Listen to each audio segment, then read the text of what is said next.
कोकणच्या वाटा सुरक्षित करण्यासाठी पन्हाळा ताब्यात असणं महत्वाचं होतं. पण पन्हाळा जिंकणं ही सोपी गोष्ट नव्हती.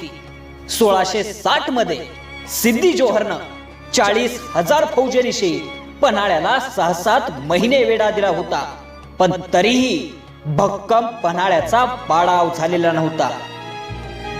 भक्कम तटबंद्या आणि मजबूत दरवाजे यांच्या जोरावर स्वतः महाराजांनी हा किल्ला 6-7 महिने नेटाने लढवला होता. पण सिद्धी सोबत झालेल्या तहात हा किल्ला आदिलशहाला द्यावा लागला होता. 1666 साली स्वतः छत्रपती शिवाजी महाराज 2000 फौजेनिशी पन्हाळ्यावर चालून गेले होते. पण या मोहिमेत महाराजांना माघार घ्यावी लागली होती. स्वतः आदिलशहाचं पन्हाळ्यावर फार बारकाईनं